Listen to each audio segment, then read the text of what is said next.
You're listening to the Spirit Podcast. Hi, friends, and welcome to the Spirit. I'm Beck. And I'm Steph. Do you know what today is, Steph? Today is Saturday. Well, it is, but it's Para-News Day. And with us, we have our usual fantastic, fabulous co-host, Jason. Hello, everybody. Hi, Jay. Welcome. Welcome. Boo. Woo. Fabulous July so far. What do you guys think? It No? was rainy. Oh, really yeah, rainy. It's true. It has been rainy and hot, huh? And all I've been doing is working, pretty much. So, Just working? except for the one trip that we just did recently, but What about you, Jay? You've been enjoying your heat waves in New York City? No. Okay. Okay. I'm a fall person. I want hoodies. I want to wear a hoodie. And, you know, if you need to catch some air, you can go outside and breathe a little bit of crisp air. But when it's hot, it's like you're in front of a blow dryer. Yeah. It's like the devil's breath on your face. I get it. Yeah. I want to start today's show off with a little fate or fake. And what these are Paranormal magazine headlines. And I want to see if you two can guess if it's fate or if it's fake. okay. All right. So All the right. first headline is, "My horse taught me to talk to other animals." Go ahead, Steph. What do you think? I think it's true. Well, you I'm are going to say correct. it's true. Yes, you're both correct. The second headline is, "Learn how to read minds, even your pet." True. I would say it's true. And you're both correct on that one. Oh, boy. "Shadow people stalk my family." I could say it could be true, but whether I'll go that's with a that. true story, yeah. You're both going to say true? Yeah. Yeah. Okay, and that's correct. That's fate. Oh. All right. Let's go to the casino stuff. That's a fake. I know. You guys are doing great. Number 4. Write to the angels and get a reply. I know that wouldn't work for me, so So you're going I'll to say say it's fake? true. All right, I'll say Jason's it's fake. Okay, so it is true. Wow. Whoa. Maybe you got to try that. Number 5. Got to get their address, though. Evil spirits tried to kill our puppy. Fake. Try not to laugh. So, It's what- looking at your face saying it. All right, so what are you saying? Oh, Fate or fate? Say it's true. And the answer is true. Fate. Oh. Steph's kind of in the lead here by 1. We broke into a haunted house and caused a tragedy. Fake. I'll go fake. You're both incorrect. That was true. You have more, how come you have so many true ones and very Well, little you're just fake going to ones? have to go with this quiz and hush your Okay. mouth, okay? I wished my baby back to life. Fake. Fake. Incorrect. That's true as well. Neighbor still cuts my lawn 2 years after he dies. Fake. Screw it. I'll say real. I'd love for that to be real. Steph's up Yeah. to. Number 9. The magical forest that reveals your future. Fake. I'll go true. I want that to be true.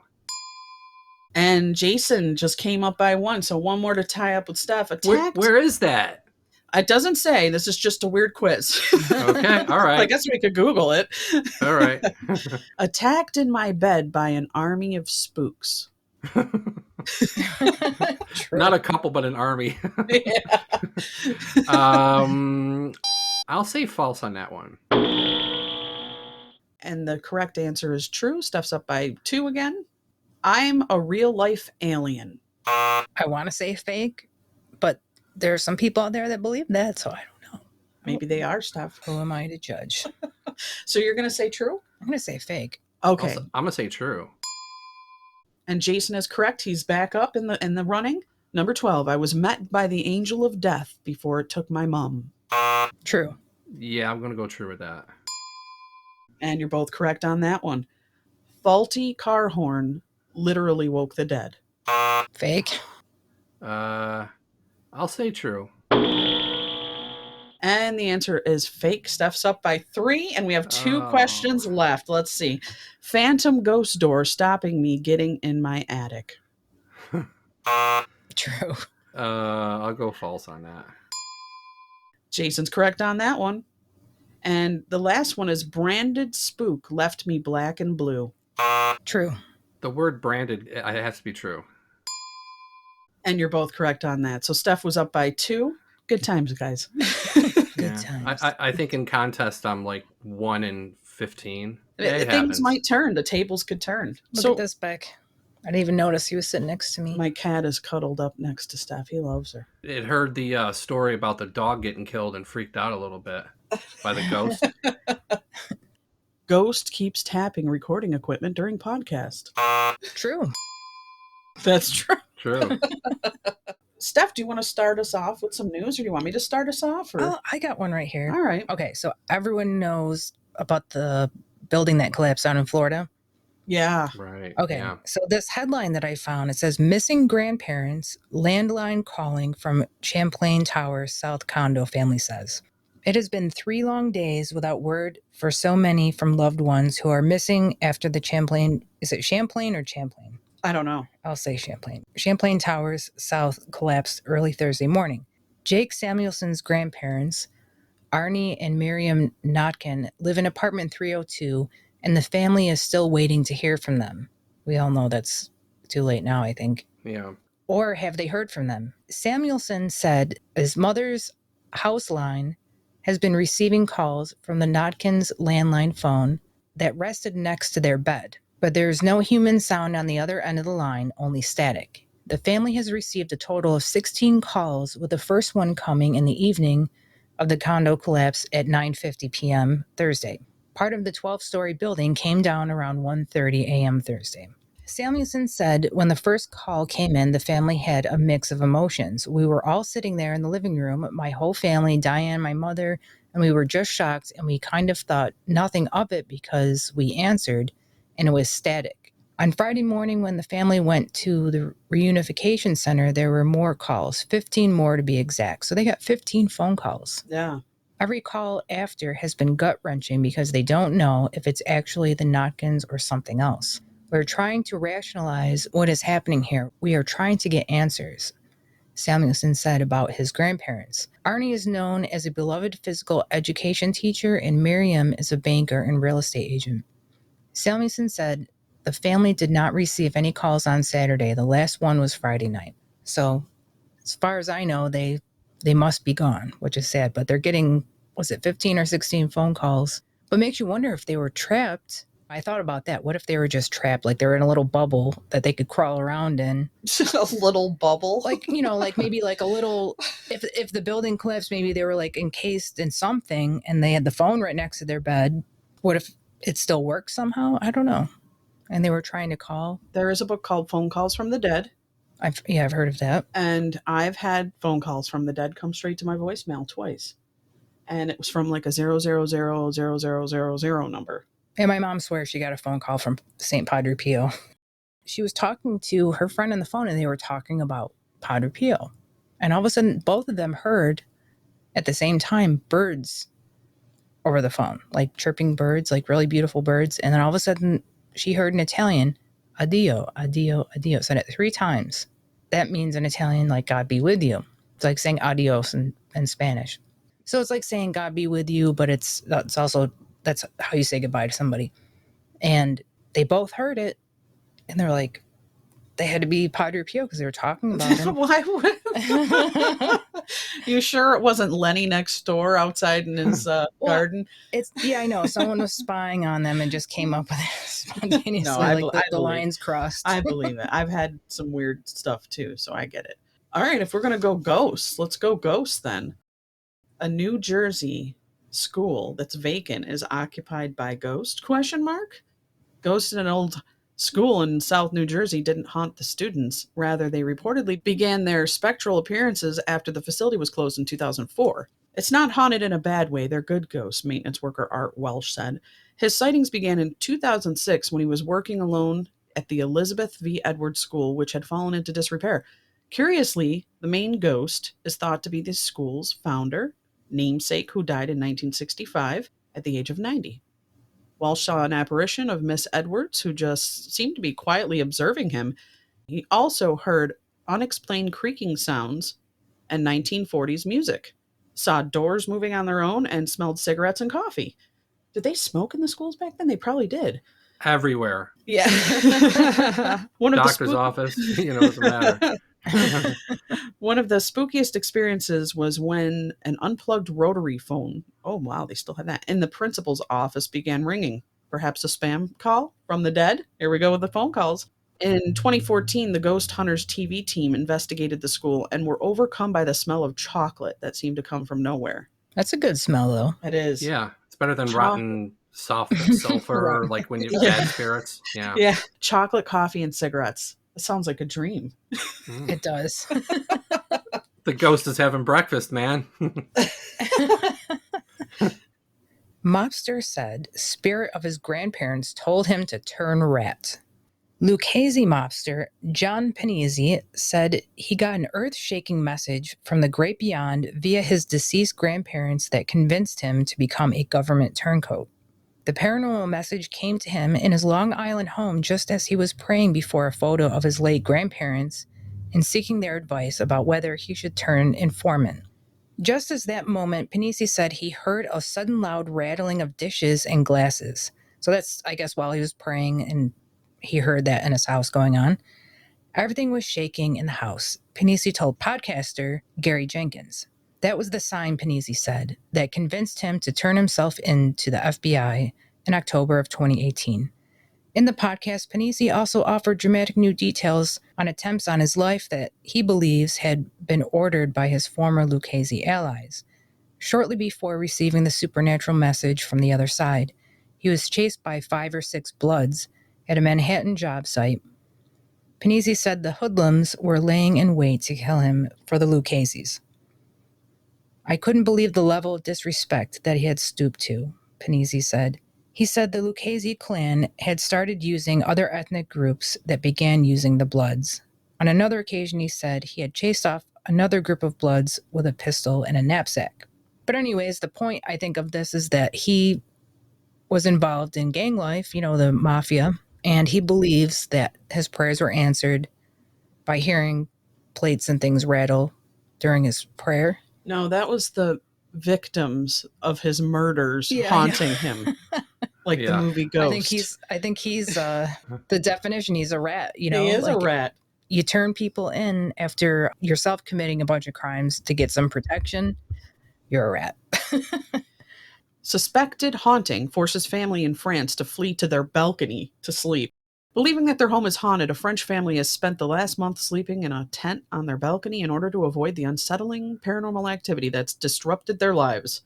The strangeness reportedly began last September when they took up residence in a new apartment located in the community of Replonge. Did you hear my dog snoring? She's snoring. Although their new home initially seemed like a perfect fit for the couple, known only as Patricia and David C., and their 2 children, trouble started brewing almost immediately after they moved into the location as they began seeing mysterious black shadows lingering around the apartment. Shortly thereafter, the family says that they began experiencing significant paranormal activity in the homes, with lights and appliances randomly turning off, phones suddenly becoming frozen, and strange noises coming from their dishes. Understandably concerned by the incidents and apparently convinced that they were paranormal in nature rather than something prosaic and the building manager could fix, they enlisted a type of psychic healer in France known as a magnétiseur. Such individuals are said to have mastered or are gifted with the ability to use magnetic energy in all manner of magical ways. In this instance, the magnetic seur, I don't know if I'm saying that right, could allegedly sense spirits, and upon visiting the home, determined that it was haunted by the spirit of a woman from the 19th century. Unfortunately for them, the ghost was not a fan of the family, which is why it had been causing a ruckus in the home since they first arrived. The predicament became all the more problematic because they are unable to move out of the apartment, and the managers of the complex are not swayed by the magnetizeur's analysis. And so, at their wits' end, the family took the dramatic measure of setting up a small tent on their balcony in order to avoid their proverbial and possibly literal roommate from hell. Can you imagine having to move out on your balcony in a tent in France in the middle of summer? It's probably so hot. And they turn the electricity off, don't they, there a few times a day to conserve, I think? I'm not aware of that, but wow. Yeah, I think so. Glass of wine, a baguette, go out on the balcony by myself. Yeah, but you'd be sleeping out there all day and all night. Where are you going to pee? You gonna go back in and deal with the old lady that doesn't want you there?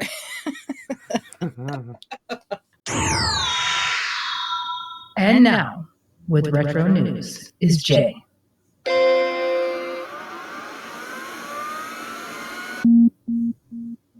This bit of retro news I'm reporting is called The Dead Man Who Helped Telly Savalas.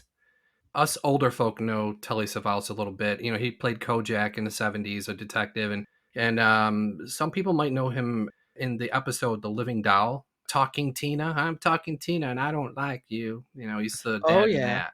Yeah. This is before he became famous. It's February 27th, 1957, 3 a.m. He's driving home from his cousin's house in Long Island, and it's a downpour. Halfway through, the car runs out of gas, and he gets out, ventures out a bit, and he comes across a diner, and the counter person directs him to a fairly close by garage, a few hundred yards away. So he's walking in the rain, and it's dark out, and a black Cadillac pulls up. Do you want a lift? The driver asks, and he gets in. Telly goes on to tell him there's a garage nearby, just go here and go there. The counter person gave him directions. The man didn't speak.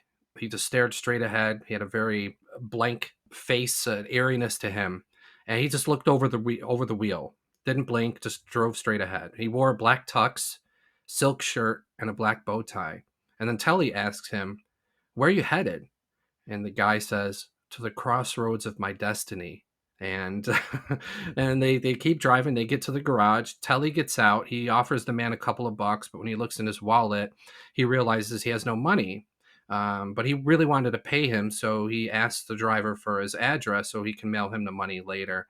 And the driver was very nervous and reluctant, but ultimately gave him his name, which would be Harry Aganis, and he gave him his address, his Manhattan address. And because Telly didn't have any money, he gave him $1 for gas. Car pulls away, and when Telly looks back, the car is gone. You know, it's just a long road. There's no other way he can go. You'd see him going down the road, is gone. Later on, he secures his Twilight Zone gig, and off and running is his career. He calls the number of the note with all the information that the driver gave him, and an old woman answers. Telly asks about Harry, and then the woman starts weeping uncontrollably. He's been dead for 3 years, and slams the phone down. So a couple of months later, Telly's haunted by this, and he goes to visit the house. And after some reluctance, she recognizes him and lets him in. She showed him pics of Harry, and it was definitely him. It was the driver. And the story is that 3 years earlier, to the day that Telly is visiting the house, Harry was driving home after a high school reunion wearing that tux, and he had a terrible accident. It was raining the same type of night when Telly met him, and he went off the road and had a horrible crash, and he died. Telly refused to visit that area of Long Island ever again, and that story haunted him throughout his life. That's amazing. It's something that seemed to help him so much too. It doesn't. I would be thinking that, you know, I'd be more in awe, like, wow, I got to this place in my life and I wouldn't have got the ride. So it's really amazing. To me, it wouldn't. I don't think that would scare me. I think it would be so amazing. Didn't seem too freaky. It just was a little off-putting. The guy seemed to help him. He gave him $1, you know, and maybe he knew that he was about to be big and he needed to stay on the same path. Haunted village for sale in Scotland, guys. I think we should think about this. The ruins of a Scottish village, said to be occupied by a ghost of the 17th century prophetess, is up for sale. Spanning approximately 3.3 acres. Well, that's less acreage than here. Okay, never mind. I have more acreage than they do. It's a very tiny village. It's on the shore of Loch Tay. The picturesque property, known as the Old Village of Lawyers, reportedly features the remnants of multiple buildings that constituted the community centuries ago. While the village was ultimately abandoned in 1926, there is said to be one resident who remains at the location, albeit in spirit form, who has become something of a legend by way of her eerie predictions that seemingly came to fruition on several occasions. Known as the Lady of Lawyers, Mary Campbell resided in the village during the late 17th century and earned reputation for being able to foresee future events. Oh, she was a fortune teller, which she revealed in a poetic fashion similar to Nostradamus. Perhaps most famous of her prophecies centered around an ash tree that she planted near a church in the village. Campbell cautioned that when the tree grew to the height of the church's gable, the building would split asunder. Centuries later, her prediction came to pass when a violent thunderstorm destroyed the church just as a tree had reached the prescribed height. The Lady of Lawyers is also credited with having predicted the emergence of railroads, which she described as fire coaches, as well as steamships, which she envisioned as being ship driven by smoke. Chillingly, one prophecy put forward by Campbell, which has yet to come true, is that such a vessel would sink in the Loch Tay and there would be a great loss of life. Given her strong connection to the location, many believe that the ghost of the legendary soothsayer still roams the grounds of the village. Now, the current asking price for this property is $173,000, and the purchase includes a private beach, fishing rights, semi-ancient native woodlands, and presumably the spirit of Lady of Lawyers. If I've got a Scottish accent, I sound like this, and I say lawyers. There you go. Lawyers. There you go. Would you buy the property, Steph? No. Why not? I don't know. I'm not interested in gloomy, doomy Scotland. It's where my people are from. Some of my people, I got a fragment of Scottish in me. A fragment. Just a fragment. That's why I don't want to go there. Let's move on to some strange shit, guys. Sure. So I've been coming across some crazy, strange things lately. And Steph had spoken about earth changes and things when we were at the girls' getaway. And we know that there's massive floodings going on all around the world. Yeah. Fires, droughts on one end. Extreme It's temperatures. crazy. Yeah. Siberia has had wildfires. It's so hot there. Yeah. And according to some of the prophets out there that, well, at least they're claiming to be prophets, we're in pretty much a shift, a big polar shift where things are just going to get crazier from here. And there might be a mass exodus. Well, I hope New York becomes tropical and beautiful. It already is. It already is. We're getting there, but the animals and the creatures seem to be aware of this as well. And they're responding to these things. They're acting differently. So I have two articles. My dog snoring is driving me up a wall. Do you hear how loud she is? it's loud. Brizzy. Briz.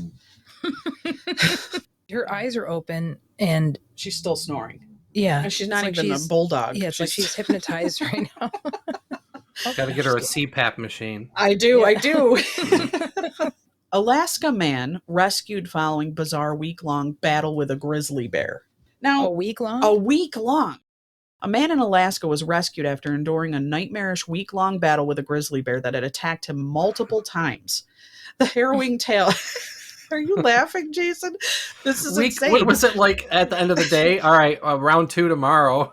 This is some Revenant shit right here. Yeah. This bear's not very good at killing, by the way. No. But maybe this guy's really like, he's Shifty. like Leo. He was trying to tenderize them before. Yeah. So he was 40 miles outside of the city of Nome, and he was staying there by himself, which right there, it's like, what the hell's wrong with you? But okay. The man soon experienced most campers' worst case scenarios as he was attacked by a grizzly bear. Now, although he initially managed to fend off the beast, the terrifying predicament had only just begun. Over the course of the next week, the grizzly bear returned to the unfortunate man's camp every night, seemingly in an attempt to finish what it had started. Somehow the camper was able to survive the repeated attacks, but the ongoing ordeal left him with an injured leg and the inability to get any sleep as he was forced to continually fight off the aggressive animal.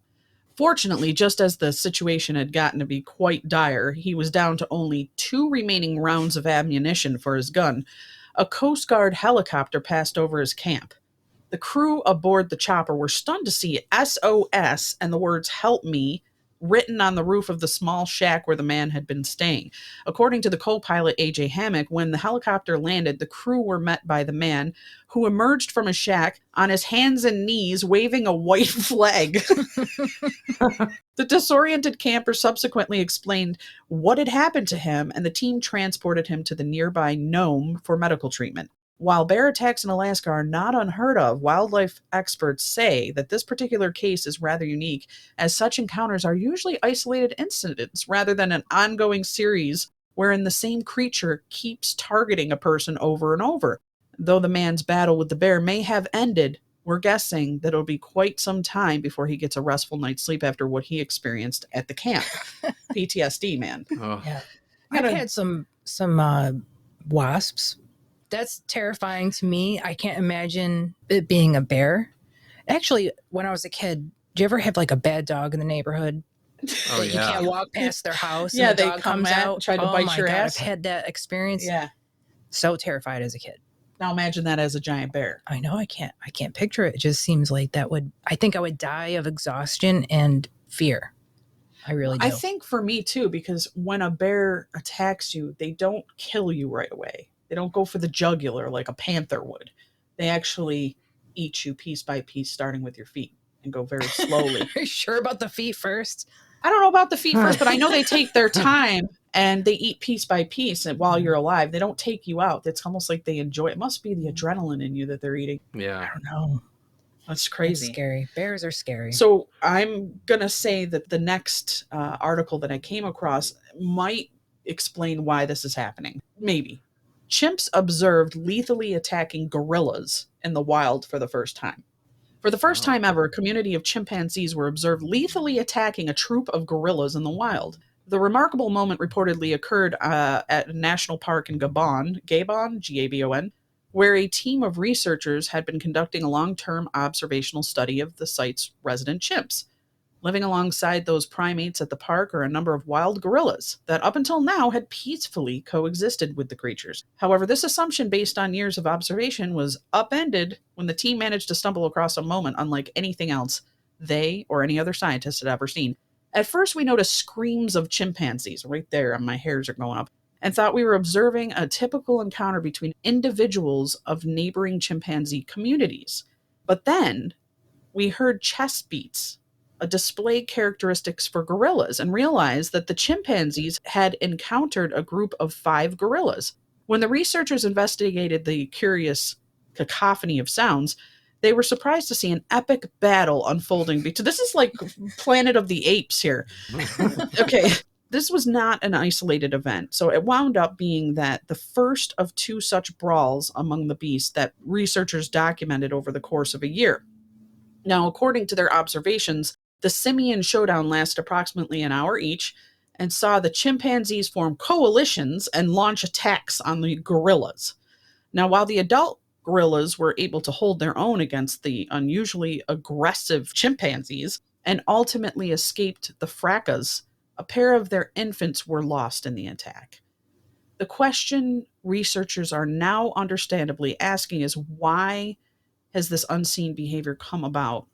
And one theory is being that there's food scarcity brought about by climate change, and that's resulted in hangry chimps targeting their neighbors in the hopes of finding sustenance. Or they touched the monolith. Right. 2001. Right. Jason knows that me and chimps and monkeys, or whatever you want to call them, don't get along. Do you remember that, Jay, when we went to it was like a homemade zoo or something? What was that? Like a sanctuary? Yeah, where Mr. Awesome was? Mr. Awesome was there, which was a rooster that had an insane voice, you know? Yeah. Like something was broken, but we loved him. He was Yeah. strutting around. There were these like snow monkeys or something. I don't even know. They were scary looking. I think they were white? like Japanese. And I had gone over to the cage and they tried to rip my face off. They were going insane. Do you remember that? Yeah. After that, I have a problem with monkeys, chimpanzees, all of it. I'm not a big fan. I think gorillas are kind of neat because they're so big and they seem to be very intelligent, but all of them scare me. And there was one show I saw, it was a nature show, and these small villages in Africa where people are literally living in a hut, not like a real strong house with a nice door. So these, I don't know if they're mandrills or whatever, there's like, they got those like bubblegum asses and the long faces and the big teeth. And like the fur, they almost have like furry, wild, hair, but the rest of their body's kind of short hair. This one poor African lady, she's taking a nap. Now she's in a little hut, but when she took a nap, her baby was near. One of the monkeys came in and stole her baby. And so she was like, a monkey took my baby. But how terrifying is that? Your baby's gone, and you know that some giant like monkey is with eating a scary bubblegum ass and a long face with giant teeth just ate your baby. Well, I would be horrified. They've been pulling toddlers off of bicycles and dragging them down the street. Have you ever seen that video? Oh my God. No. This actual monkey comes riding a little motorcycle moped down the street. If you get a chance, guys, go on to YouTube and put monkey takes toddler, and you'll see this little monkey riding a, I don't think it was a bicycle, it was like a little moped, and how did he know how to ride he a know moped? how to, it must have been one of those trained ones that they do to make money, and he rode down, he grabbed this toddler and dragged it back down the I don't know what in the hell he was going to do to that baby. He wanted to start an act together. I just think earth changes are causing really strange things to happen. Yeah.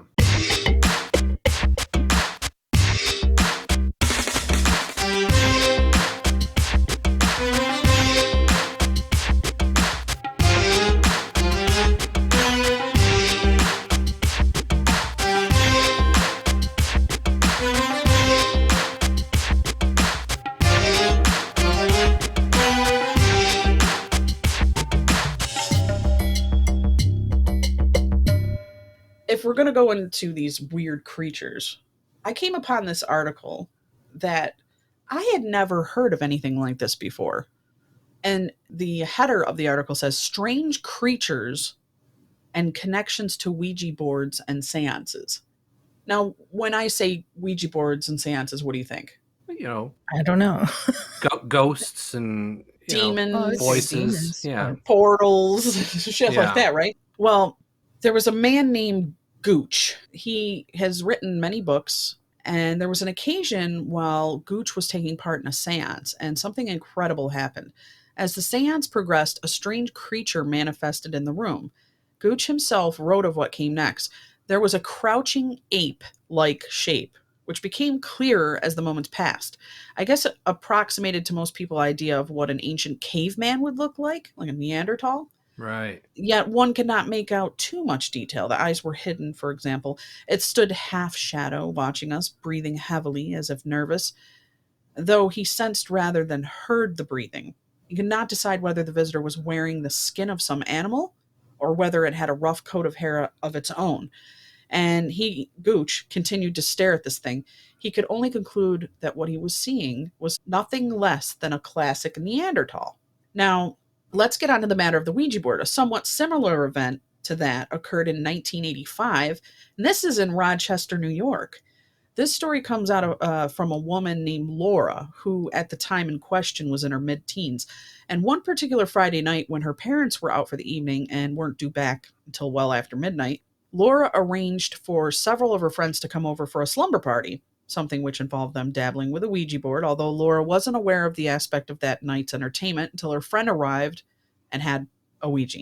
Brooke whipped the board out of a bag for everyone to see, and the four girls, Laura, Allison, Brooke, and Beth, was a perfect way to have a diversion from school, homework, and boyfriend dramas.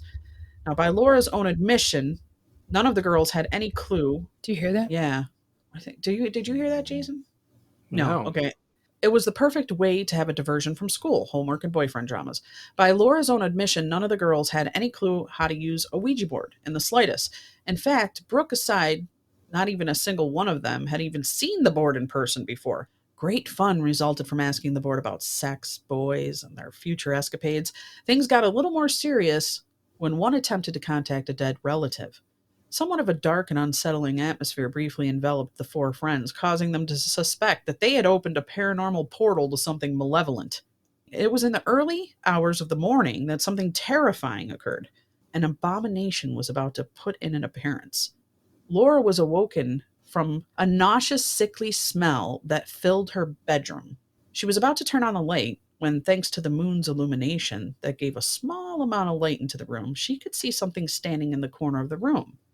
Laura hardly, surprisingly, tried to scream, but nothing came out. It was, she said, as if something was preventing her from making any noise. It was as if her very mind and body were under the control of the awful, shadowy thing that glared at her from the darkness. To Laura's even greater terror, the beast began to move towards the bed, slowly and silently. She could then finally see what it was that had invaded her bedroom. It was a large, black-haired beast that looked like a cross between a man and a huge ape. Its thick, long arms hung by its side, and its silvery eyes stared at her, betraying no sign of emotion whatsoever. The creature then moved closer still, around to the side of the bed, and bending forward its face was barely 6 inches from Laura's, at which point she could no longer fail to see that thing before there was it was a primitive human standing right in front of her. And it was a classic ape man.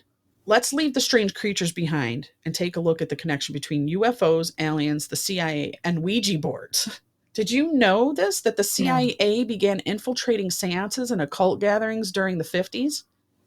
And a memo dated April 9, 1953 refers to a domestic and therefore illegal operation that required the planting of a very specialized observer at a seance in order to obtain a broad surveillance of all individuals. On the UFO issue, there's a matter of the men in black and their connection to Ouija boards. And I'm not talking about the MIB of Tommy Lee Jones and Will Smith. Rather, I'm talking about the men in black who descended on the poor flying saucer enthusiast Albert Bender, whose life was quickly turned upside down in the early 50s because Bender was using the Ouija board and had taken part in seances for a long time.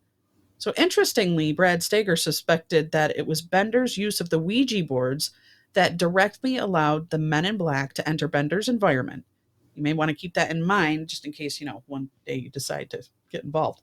So what we're getting out of this is creatures that are like Neanderthals and ape-like coming through the Ouijas and the seances, and then they're saying that it's possibly attracting the men in black for a visit.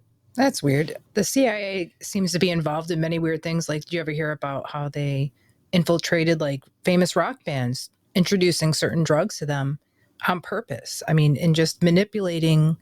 There's so many interesting stories about that too. But I wouldn't doubt that there's some, when you hear about remote viewing, how the government got involved in remote viewing. Yeah. But I've never heard of some sort of creature like that showing up. Yeah. But then when you think about Bigfoot, no one has gotten a Bigfoot, of course. There's no proof of it. They seem to manifest in weird ways. They seem to be connected to UFOs at times.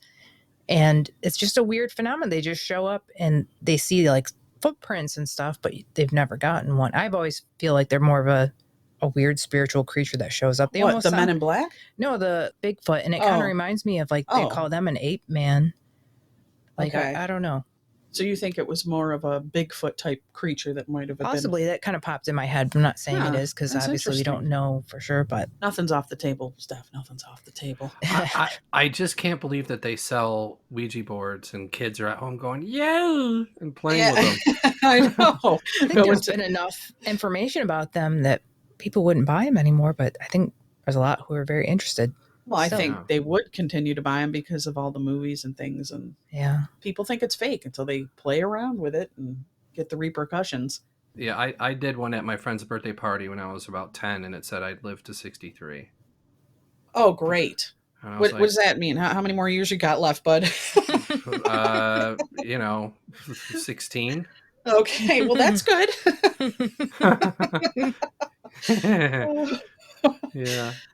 Trying to find some news, and this isn't super current, but it's only a few months ago, and someone might have already come across this if they're really interested in Zach Baggins from Ghost Adventures. You're giving us old ass news in July. Well, it's hard to find. You know what I think about Zach Baggins when I hear his name? Come on, ghosts! I'll fight you. Let's go, ghosts. It's almost like he's always trying to fight the ghost with his roided out rage.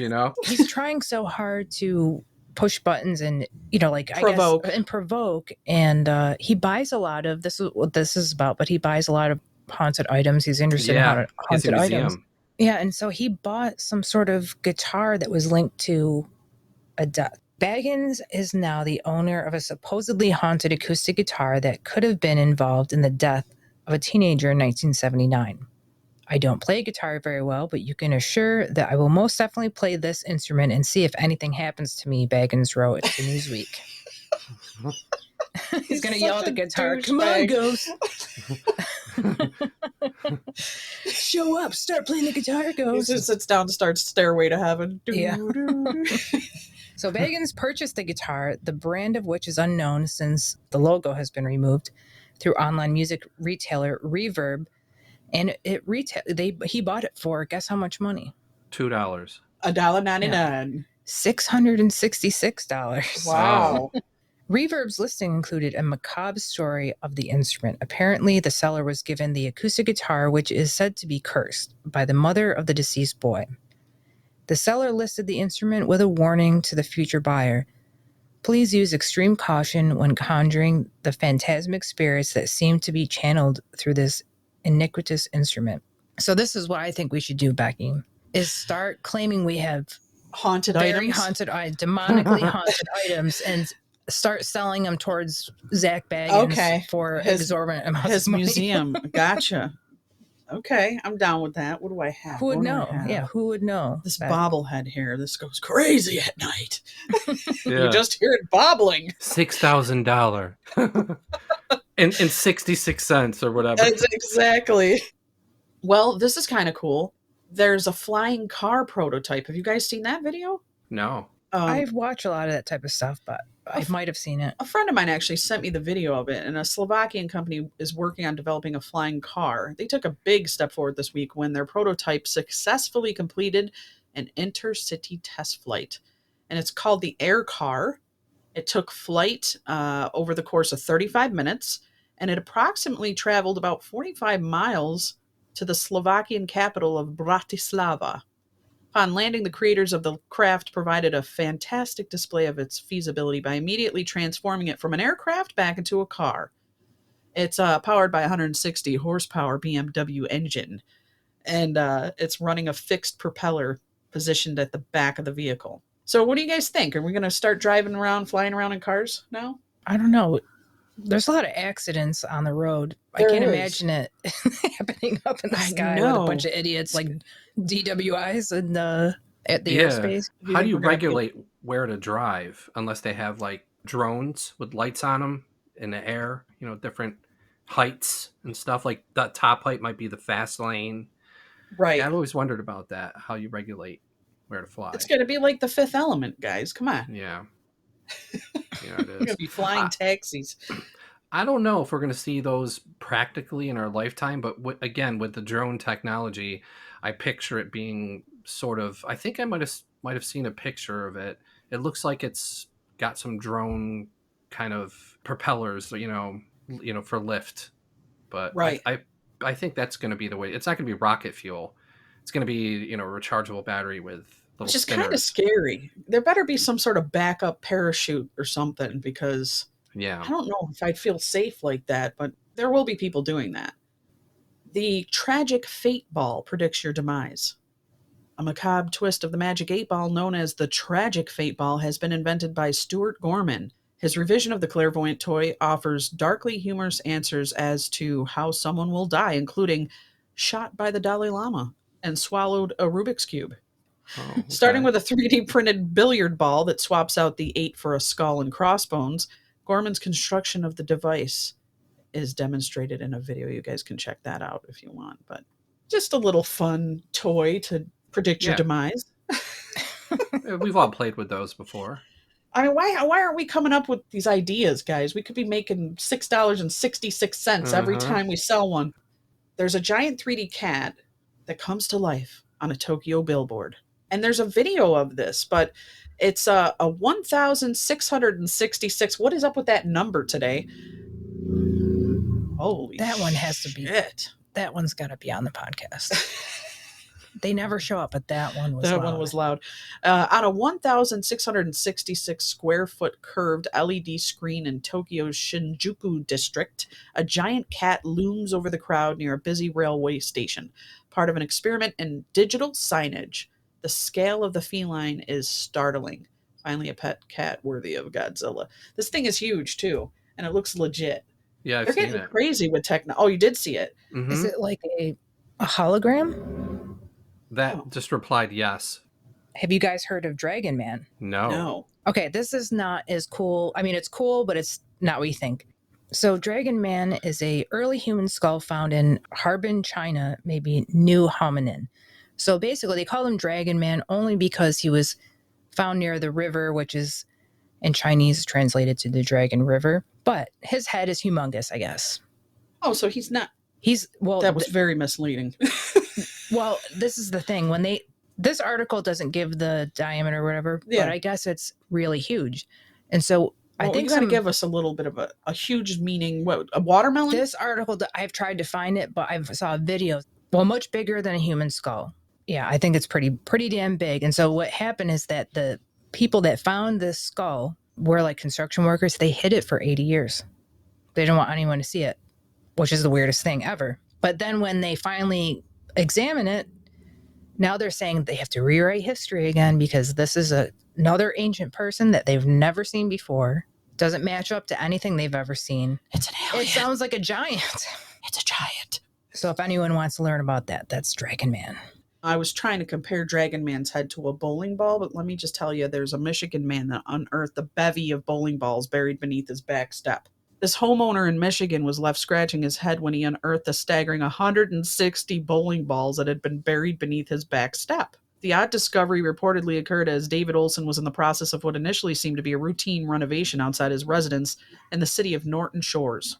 Things took a strange turn when, while removing the set of stairs leading to his house, he stumbled upon a bowling ball sitting within the steps. The find was merely the tip of the proverbial iceberg, as Olson soon realized that there were a slew of spheres at the spot. So he found 158 bowling balls he uncovered. There was a bowling ball factory in the nearby community, and apparently the workers there would sometimes take home rejected balls and use them for construction materials. Huh. Who would have thunk? Yeah. Jason, you got some more retro news for us? Yep. This is the second of three. We seem to be talking about creatures, so I'm going to go. I was going to save this for last, but we're going to go right into this creature. And this is a story I've been following since I was a kid. Like when there would be little book fairs, in school, they'd have little carts, and I would always buy the ghost book. And I heard about this creature called Spring-Heeled Jack. And what is so cool about this is there's so much newspaper articles and accounts of this. So this takes place between the 1830s and 1870s, so it's around 40 years. But the bulk of what I'm about to tell you is around mid to late 1830s. So the first sighting was in September 1837. This takes place in London, England. A businessman was walking home one night when a figure leapt over a very high cemetery fence, landing in his path. It looked at him for a second and leapt away. The man reported that the figure had pointed ears, a long thin nose, and glowing eyes, and he was around 7 feet tall. So the next night, same area, around almost the same instance, 3 girls are walking home, and he jumps in their path, lunges at one, rips at her dress as she tries to flee. The other 2 escape and are screaming, and the cops come and they find the girl unconscious, and she's okay. Soon after that, there's another instance where Jack leapt into the path of an approaching carriage. The horses bolted away and the carriage crashed, injuring the coachman. He watched Jack leap away over a 9-foot wall from a standing position. Now, after one attack in which a woman survived, there were some clues left behind that the cops found in the soil. There were 2 footprints that were oddly shaped, and they were 3 inches deep in the soil, which meant somebody must have landed at a great height. Here's a scary one. It's about a half a year later, February 1838. 2 sisters walk home in Green Dragon Alley, which is kind of a seedy place. Jack suddenly leaps out from the shadows, grabs one of the girls, who is named Lucy. He blasts her in the face with a jet blue of fire and flame coming out of his mouth. She collapses. Jack jumps over all the girls and onto a roof, and then disappears. After all this, people would see and sometimes hear Jack on the roof. You'd be eating dinner and you'd hear something land on the roof. And then you'd look out the window and see it hopping other roofs into the distance. And now the news of these encounters birthed the name Spring-Heeled Jack. And so many of these terrifying accounts flooded the town's mayor's office that he declared Spring-Heeled Jack a public menace. Around that time, he would appear in numerous newspapers and penny dreadful magazines. They're 1 penny.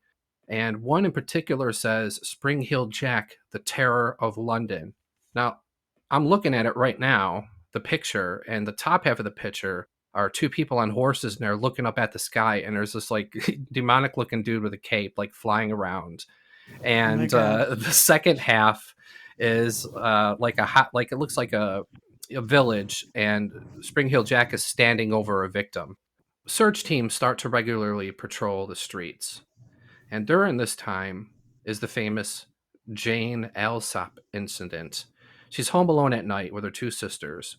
The front gate bell rings. She goes and opens the door, and a man outside the gate in the shadows says, "I'm a policeman. Bring a light, for we have caught Spring-Heeled Jack." So she brings a candle to the gate, and she sees the face, and it's Spring-Heeled Jack. He studies her shocked face for a moment, purses his lips, blows blue flames at her, and she goes flying back. He bursts through the gate, rips at her with his claws, and the two sisters drag her inside. She told the cops, and this is her quote, "He wore a large helmet and a sort of tight-fitting costume that felt like oilskin. His cape was like that of a policeman, his hands and face pale, long fingers cold as ice to the touch, powerful claws. His eyes were the most frightening. They shone like balls of fire."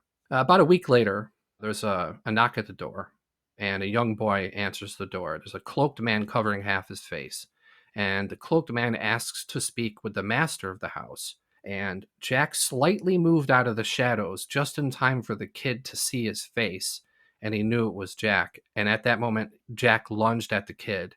He slammed the door in his face, and Jack was scratching at the door. And the boy said that he had eyes of hell. He also noticed a gold W embroidered on the inside of his cape. He usually appears out of nowhere. He leaps away as if he has springs in his feet. And some of the heights they estimated were 25 feet.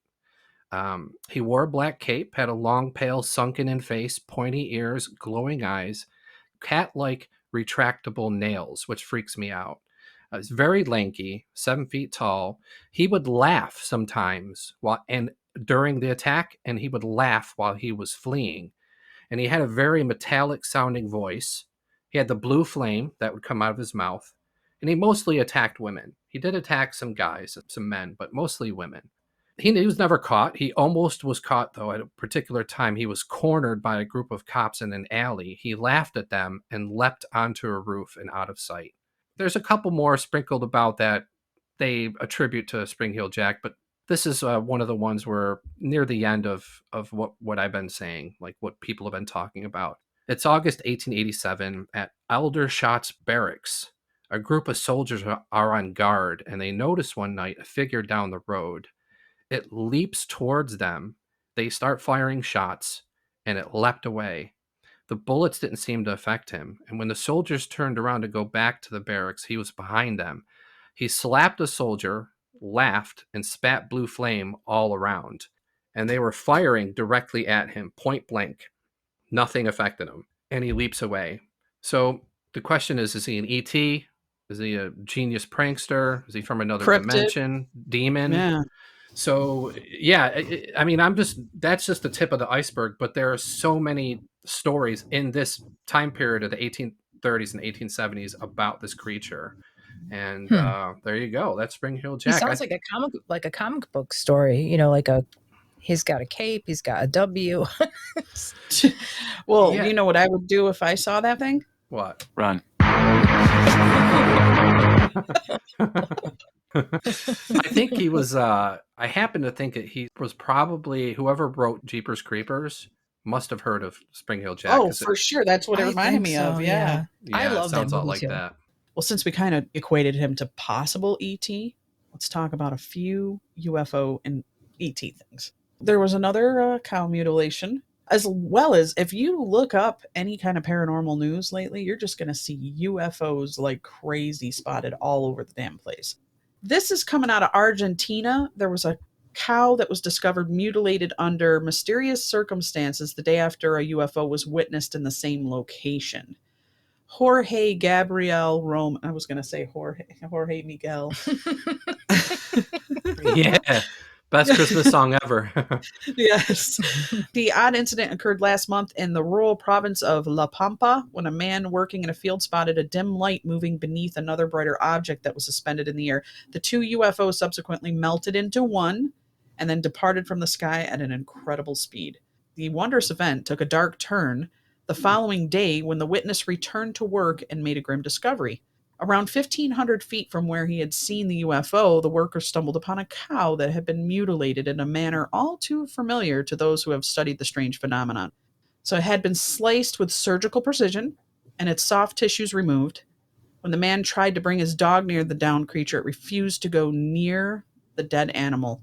Which is unusual because dogs love death. They love to, my beagle used to roll in Oh, anything yeah, they dead. roll in dead birds. 60% of Americans believe the government is hiding UFO secrets. Yeah, I kind of I'm with agree that one. Yeah, for sure. If I was to ask you guys, which town is the real UFO capital in the US, what would you think? Oh. Huh. Yeah, I don't know because you hear about it happening all over the place. I've heard a lot coming from like Florida. I don't know. I'll say Mexico City. They get a lot too. See, and I would have thought that too, but no, actually it's coming out of Wisconsin. Wow. Dundee, Elmwood. And I actually had a friend that recorded UFOs in downtown Milwaukee, I think. And it was legit, man. I mean, this was a friend of mine, and she had her cell phone, and you could see these lights just going in and out, melting and coming out. And I was like, wow, that was so blatantly right over the city, downtown at night when everyone's out getting drinks and everything.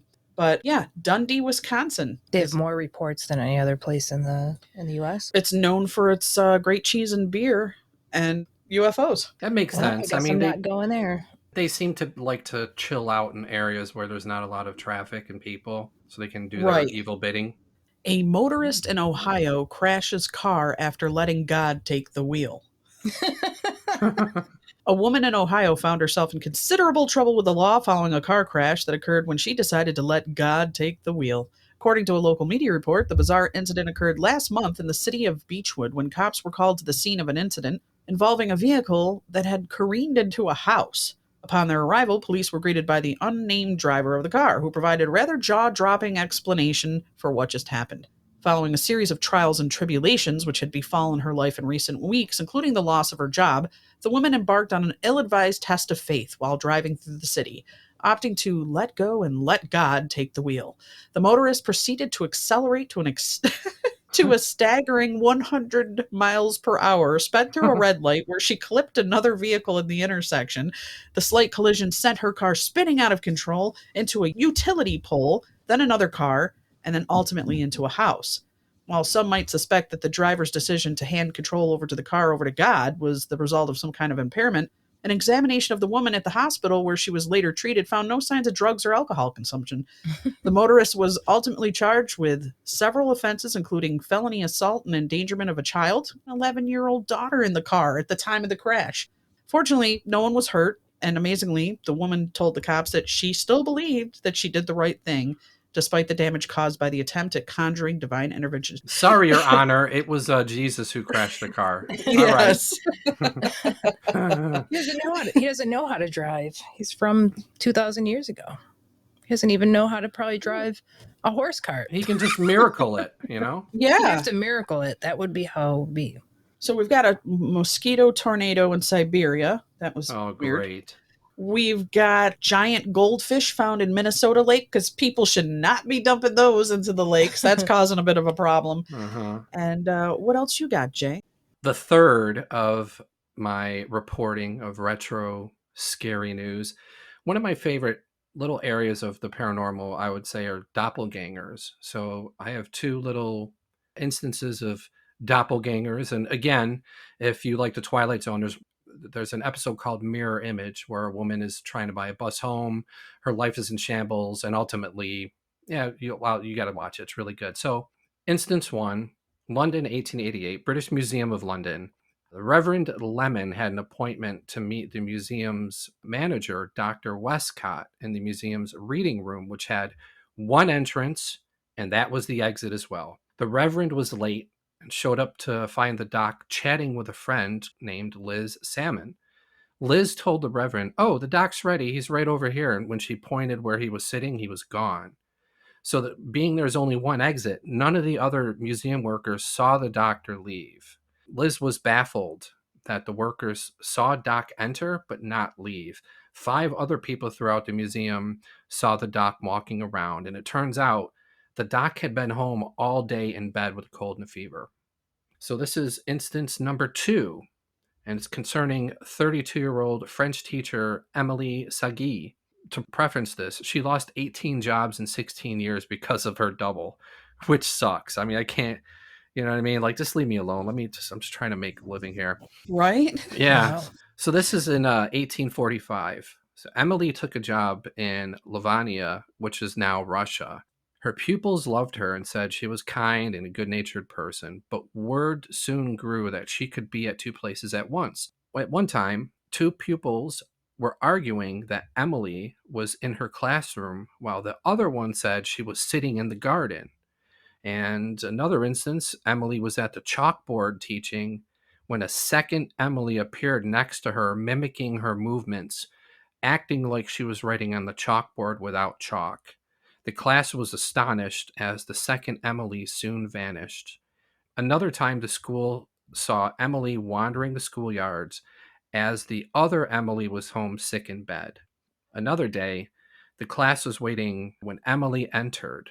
Some students saw the double in the garden out the window at the same time. So one of the students walked to the garden to talk to Emily number 2, and the student touched her and said she didn't feel real, as if she was made out of the felt of cobwebs. So Emily number 2 soon faded away in front of the girl's eyes.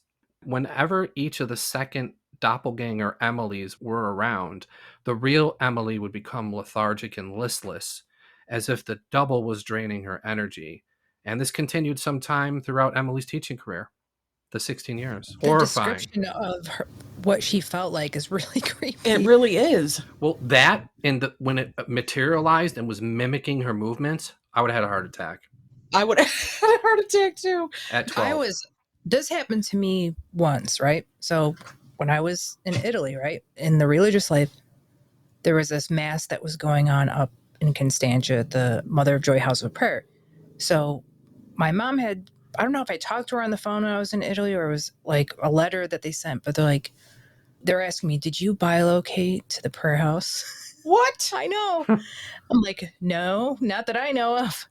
And they're like, everyone was going up to my mom and saying, we saw Stephanie here. We saw Stephanie here. And my mom's going, where? I don't see her. You know, she didn't see anyone that looked like me. Yeah. So a few years later, I'm at the prayer house.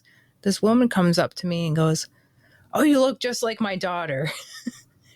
We've been here before. Oh, so And I go, okay. it was someone that looked like Yeah. me. But Well, for that the makes longest sense. time, I thought, am I leaving my body? I don't know it.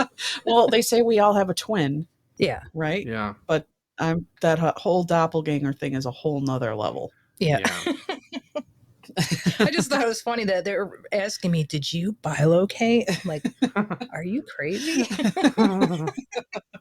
Thanks for listening to The Spirit. If you'd like to get a hold of us, you can email us at tothespiritpod@gmail.com. You can find us on Facebook, Instagram, Twitter. You can find us on YouTube. You can like, comment, and subscribe. And want to say anything good, Steph? I have nothing to say. Okay. Stay spooky, friends. Stay spooky. Bye, guys. Bye. Bye. To the Spirit Podcast. Supernatural Science Aliens. Ghost. Psychic Mystic Spirits. Divine Source Heaven. It's magic.